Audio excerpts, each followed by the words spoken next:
Bonjour les amis et bienvenue sur cette deuxième vidéo de l'Odyssée des élèves. Aujourd'hui nous allons regarder une partie d'un de mes élèves, Clément, qui a participé au championnat de France U20 de la saison 2024-2025.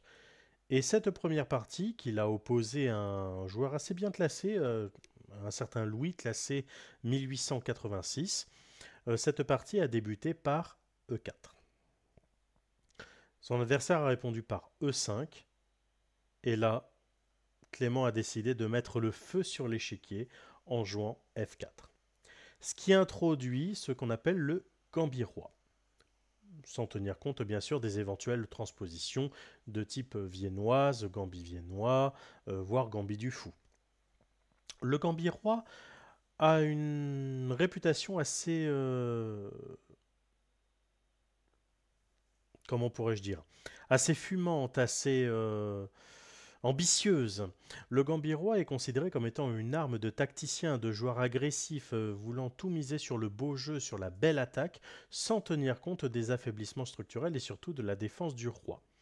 Après tout, le gambit, dans sa globalité, ça reste un sacrifice volontaire de matériel, généralement d'un pion, mais on sait qu'un gambit peut être un sacrifice volontaire de pièces, et ce sacrifice a lieu avec pour objectif d'avoir des compensations d'ordre dynamique, c'est-à-dire un meilleur jeu au centre, occuper le centre et avoir plus de pions au centre, ou bien avoir un développement accéléré, avoir un temps supplémentaire idéalement, enfin au minimum un temps de développement supplémentaire, voire une attaque éclair sur le roi et son point faible. Normalement, c'est ça la définition d'un gambit. Mais qu'en est-il d'un gambit qui peut être refusé, bien entendu, mais d'un gambit qui met en avant le pion faible et qui met en exergue la fragilité du roi.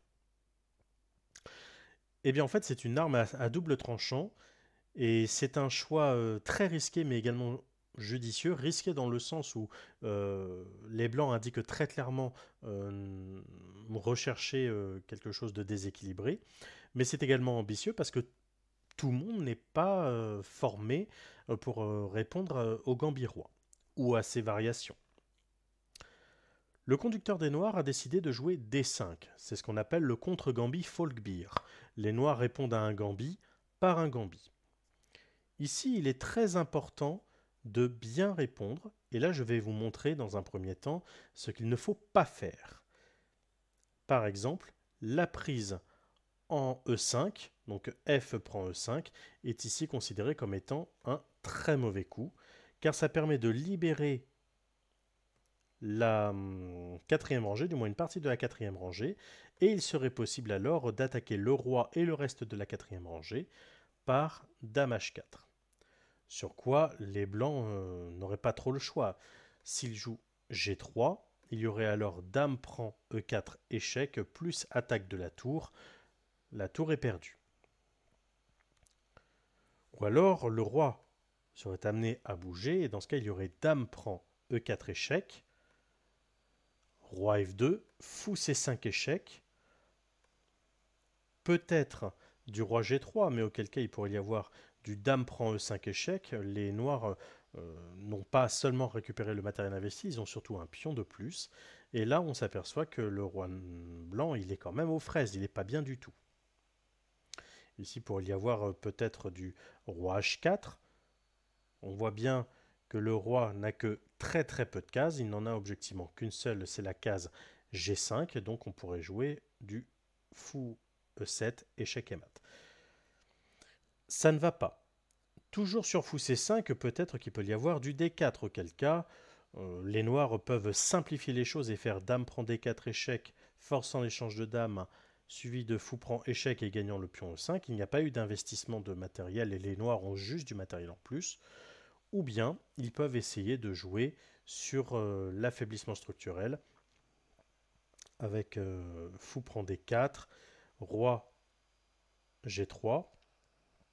Attention à ne pas se tromper, ici on peut très bien faire du dame prend E5, mais ça autoriserait fou F4, comme ceci. Les blancs ne sont pas très bien, mais ça autorise une défense, donc on pourrait de manière très acceptable, autoriser fou prend E5, suivi de peut-être fou G4 pour garder la pression. En d'autres termes, cette approche ne va pas du tout. Peut-être jouer avec du D4, auquel cas on menacerait du D prend E5 au lieu de F prend E5. C'est intéressant. Ça ne veut pas dire que c'est forcé, et les blancs offrent volontiers le pion E4. Mais la réponse la plus commune reste E prend D5, espérant peut-être du Dame prend D5 pour pouvoir jouer du cavalier C3 ou du cavalier F6 pour jouer du cavalier C3, fou C4 ou cavalier F3. Il y a eu C6 dans la poursuite du gambit, c'est assez intéressant. Cavalier F3, attaquant le pion E5 tout en se développant. Personnellement, j'aurais peut-être opté pour du D4, même si visuellement ce n'est pas nécessairement le meilleur coup, d'autant plus qu'il peut y avoir la poussée E4 qui est gênante avec du cavalier F6, mais quitte à mettre le feu sur l'échiquier, pourquoi pas. Cavalier F3 reste un bon coup. E4, cavalier E5, tapant sur C6, mais surtout tapant sur F7. Et surtout, le cavalier ne peut être chassé que par le pion F. Et là, ça serait assez dramatique pour les noirs de jouer du F6, car le cavalier E5 serait idéalement placé pour contrôler les cases F7 et G6. On pourrait donc transformer ces deux cases en cases conjuguées, avec du Dame H5 échec. De par le contrôle de la case G6, on sait que le pion H7 est cloué. Il y a un vis-à-vis Dame-Tour, donc impossibilité pour les noirs de créer un bouclier avec G7, G6, en tablant sur le fait que H7 ne protège pas efficacement G6, ça donnerait simplement du matériel. Mais il y a également la case F7 qui est à nouveau conjuguée, et dans ce cas, les blancs menaceraient de s'infiltrer sur cette case.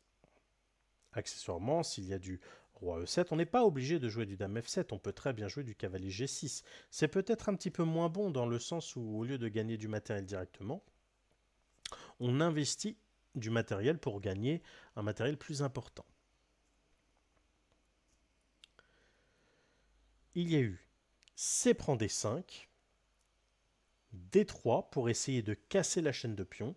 En effet, si on est dans l'impossibilité ou l'incapacité, c'est selon le point de vue, de taper sur la base de la chaîne de pions, en ce cas, il convient de taper sur la tête.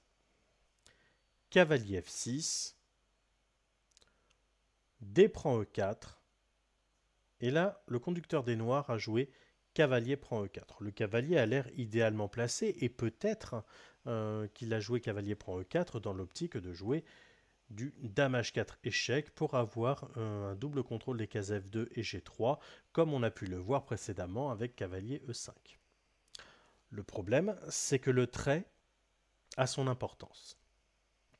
En effet, les blancs ont très clairement l'avantage du trait et peuvent donc attaquer très rapidement. Il y a eu fou B5 échec, et là on s'aperçoit que, en fait, toutes les réponses noires sont pas nécessairement mauvaises, mais inférieures par rapport à ce qui aurait pu être. Sur cavalier C6,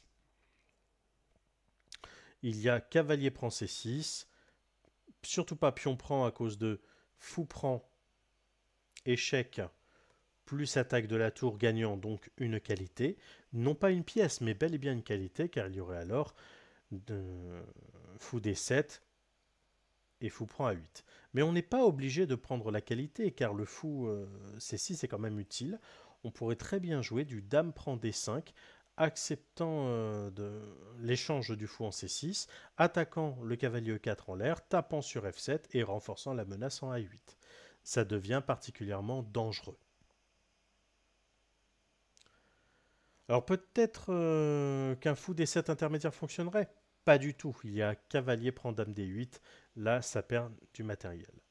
Peut-être du dame D6, B6 pardon, avec l'idée fou D7. Non, ça ne fonctionne pas. Il y a tout simplement cavalier D4, échec à la découverte, suivi d'une stabilisation avec C3. Je précise que dame B6 est assez intéressant parce que, au-delà du fait d'attaquer deux fois le cavalier et d'attaquer le fou, qui réellement pose problème, il y a aussi une menace de mat avec l'attaque conjuguée du cavalier E4 sur F2. Fou D7, à la place de cavalier C6, se heurterait à Dame prend D5, tapant 2 fois sur le fou D7, tapant sur B7 qui n'est pas protégé et surtout menaçant mat. Donc ça ne va pas. Dame D7, je n'en parle pas. On ne va pas volontairement donner une dame, ça n'aurait pas beaucoup d'intérêt. J'ai même envie de dire, Dame prend D5 est particulièrement jolie. On met volontairement la dame en danger, mais celle-ci ne peut être capturée par la dame D7, celle-ci assurant la défense du roi sur la diagonale B5-E8.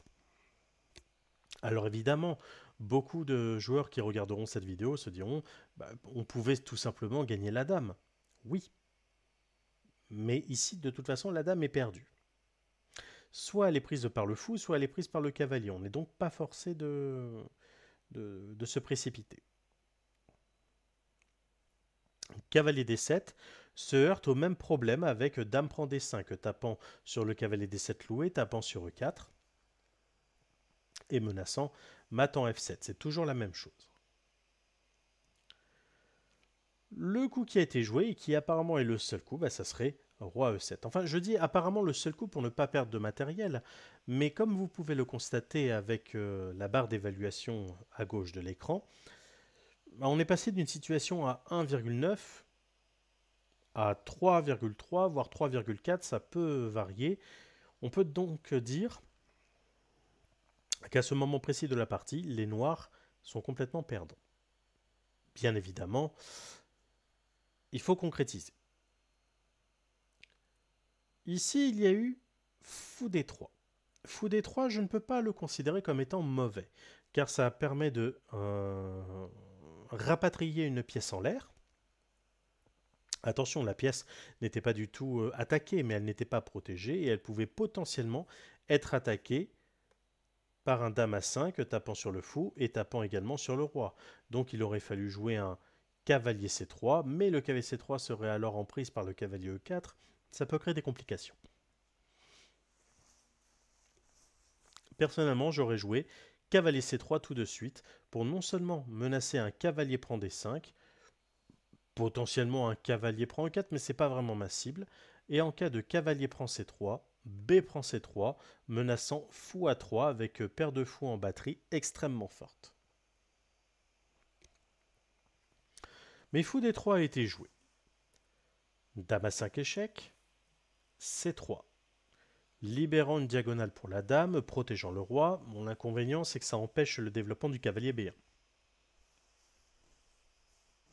Fou F5. Et là, on va prendre quelques instants pour essayer de comprendre la position. Quelles sont les implications de cette position? Et surtout, lorsque vous serez prêt, mettez la vidéo en pause et essayez de rechercher le coup candidat. Ou du moins, un bon coup candidat parce qu'il y en a plusieurs. Ici, on s'aperçoit que le roi noir, en plus d'être sur une colonne centrale, eh bien, il empêche le développement du fou de case noire. Les noirs possèdent également un isolani, c'est-à-dire un pion isolé central, qui se trouve à distance de cavalier du pion C3, donc il y a un blocage, on peut même parler de paralysie réciproque.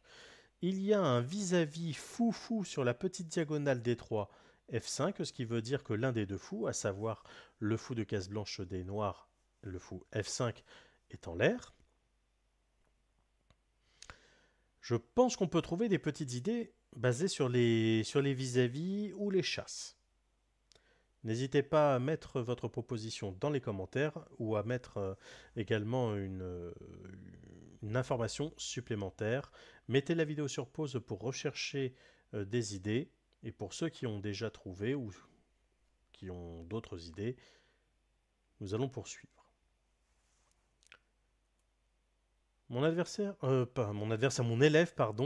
a joué G4. Un coup très étonnant, très sympathique également, mais un peu dangereux dans le sens où ça délaisse complètement la sécurité du roi. Ça délaisse également, pas complètement, mais ça retarde le développement qui est quand même sous tension. Il y avait la possibilité de jouer du fou prend E4, peut-être du fou prend, et cavalier D2. Alors oui, ça délaisse complètement le pion G, mais en cas de, en cas de fou prend G2, il pourrait y avoir du tour G1 intermédiaire, avec ensuite des histoires de dame G4, dame H5 peut-être. Dame H5 c'est pour taper sur F7, dame G4 c'est pour viser C8 et D7. Peut-être qu'il peut y avoir du dame B3 pour taper sur D5 tant que le fou demeure en G2 c'est compliqué, ou bien pour taper sur B7.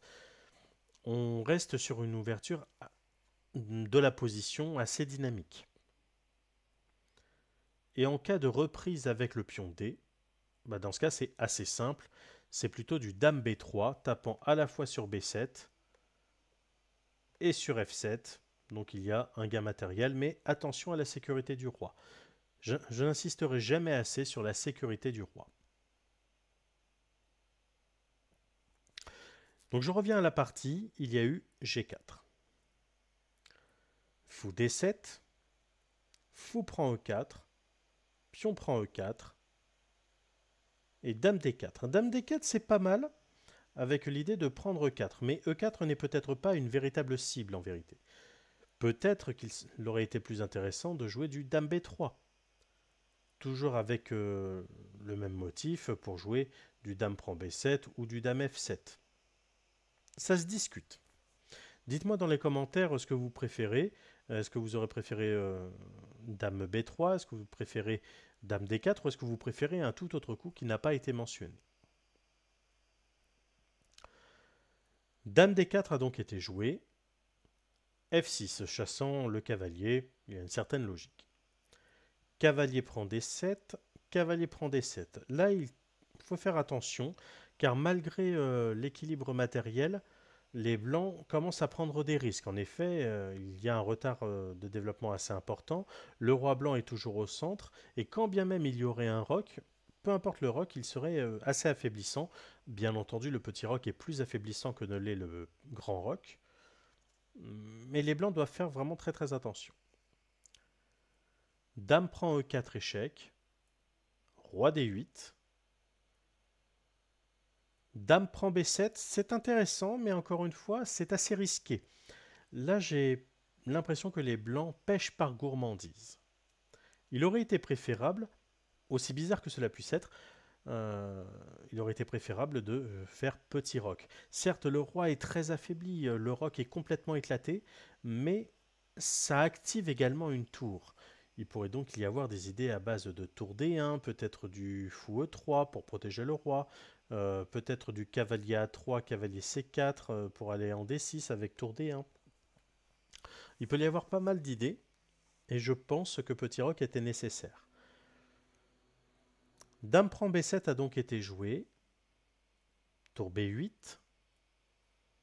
Dame G2. Ok, la dame se replie. On voit très clairement que les noirs ont un avantage de développement en compensation des deux pions, mais c'est sans compter sur la faiblesse, la fragilité, devrais-je dire, des deux rois. Fou C5, et là on a un signal d'alarme. En effet, lorsqu'il y a deux pièces sur la même rangée séparées par une colonne et que sur la dite colonne, il y a un pion adverse, dans ce cas, les deux pièces se rejoignent. En diagonale, il y a toujours un risque de fourchette. Ça ne veut pas dire que la fourchette doit être exécutée, mais elle existe.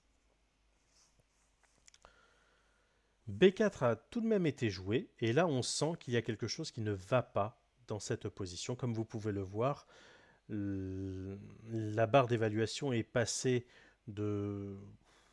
On devait être à 0,5 si on prend la position précédente. Non, on était à plus 1,02, plus 0,96. Et avec B4, eh bien, on chute à moins 2,4, 2,6. Donc net avantage pour les noirs. À votre avis, qu'est-ce que les blancs auraient dû faire à ce moment précis? N'hésitez pas à le mettre en commentaire, à proposer des solutions. Pour ma part, je pense qu'il aurait été nécessaire de poursuivre le développement, quitte à être déroqué. Je pense qu'on n'a pas nécessairement le choix. Donc je pense à du cavalier D2. Si tour E8 peut être joué avec du roi D1, pour pouvoir jouer un petit peu plus tard du roi C2, du cavalier E4, tour D1, essayer d'activer toutes ces pièces, ça se discute.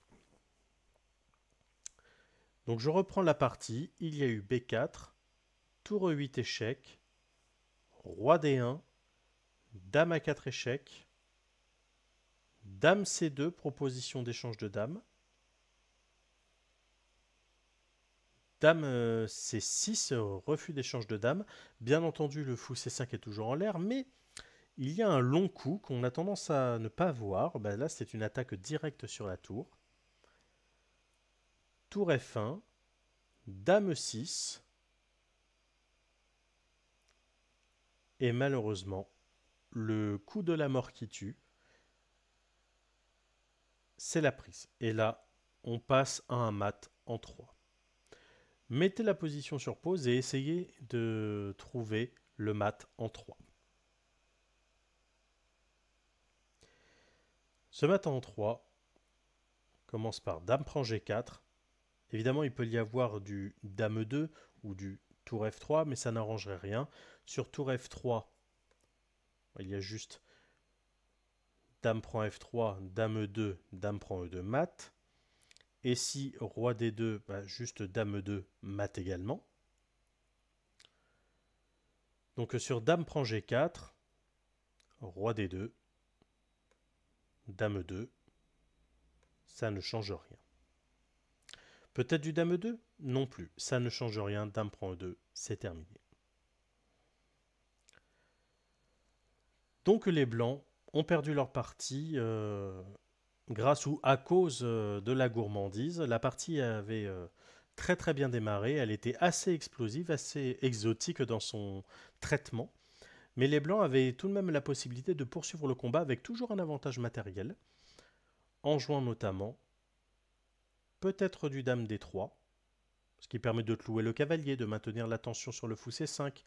Ça ne protège absolument pas G4, mais ça permet de créer quand même une case de fuite, à savoir la case C2. Ou bien, mais là pour le coup c'est assez ambitieux, peut-être trop pour le coup, du F5, qui permet de boucher un petit peu la diagonale E6 G4, permet de libérer la case F4 pour le fou et in fine de donner une nouvelle case de fuite au roi. Malheureusement, ce n'est pas ce qui a été joué. Il y a eu, je le rappelle, prise en C5, suivi de dame prend G4, et la partie s'est terminée. Même s'il s'agit d'une défaite, je trouve que c'est une des meilleures parties de mon élève, car oser jouer le Gambirois dans le cadre d'une compétition, déjà, ce n'est pas commun. Oser le jouer face à un joueur plus expérimenté et mieux classé de un petit peu moins de 300 points, il faut oser aussi. C'est pour ça que je l'ai sélectionné et que j'ai voulu vous la montrer. Voilà, ce sera tout pour aujourd'hui. Je vous remercie d'avoir suivi cette vidéo. N'hésitez pas à lâcher des commentaires ou à laisser un pouce bleu. Ça fait toujours plaisir et ça aide au référencement de la vidéo. Je vous dis à très bientôt pour une prochaine vidéo.